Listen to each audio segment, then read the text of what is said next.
Thank you, Mr. Speaker. I want to thank God for this opportunity to have a private member's bill. I was number 71, and a vast majority of members of Parliament in this House do not get a chance to actually present a bill.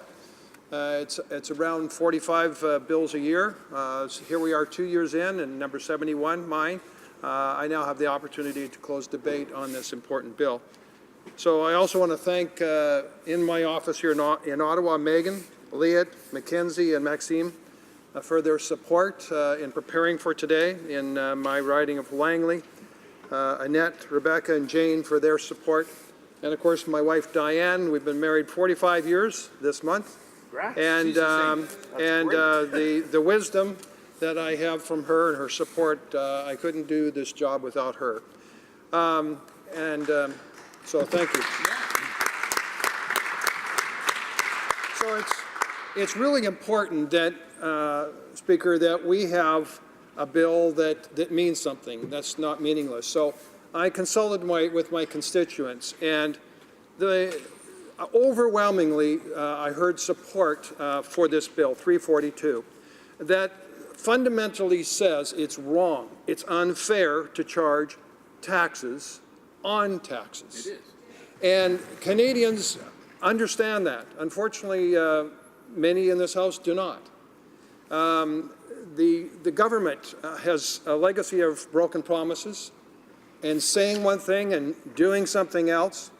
And we just heard that it will have negligible effect, no effect on the tax burdens of Canadians. Well, that's not true. This year, $130 million are being taken out of the economy of British Columbia and Alberta through GST on the carbon taxes in those provinces. The Prime Minister said it would be federally revenue neutral, and this is good for the environment. We all want to do our share on the environment. We all want to be fair. But what we were told and what actually is the truth are two different things.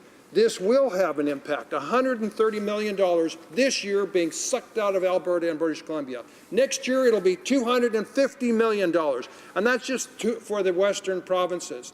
When this carbon tax has been mandated by this Prime Minister comes into effect, we're talking billions of dollars every year being sucked out of the economy on just GST. GST on the carbon tax, the mandated carbon tax.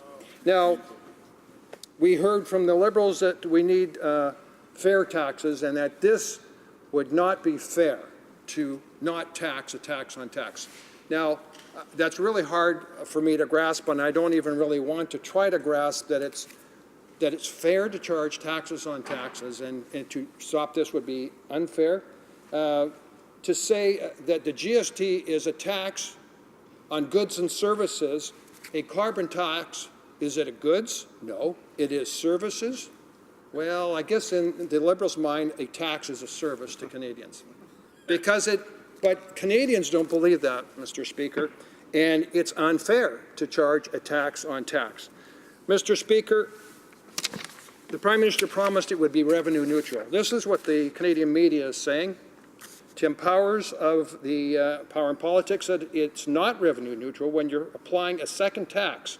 More money does actually come into the federal coffers. We've seen that in the budget. We're talking billions of new dollars coming into the federal coffers in the GST. The GST will be charging tax on tax. Rosemary Burton from CBC said it's not really about what it'll cost the consumer. It's about the government's claim that it's revenue neutral, and it's not. And in Capstick said it's not revenue neutral, it's profitable to the federal government. So Canadians get it, the media gets it. Unfortunately, my colleagues across the way do not get it, Mr. Speaker. It's not fair to charge a tax on tax. I hope this House will do the right thing and support 242. Thank you.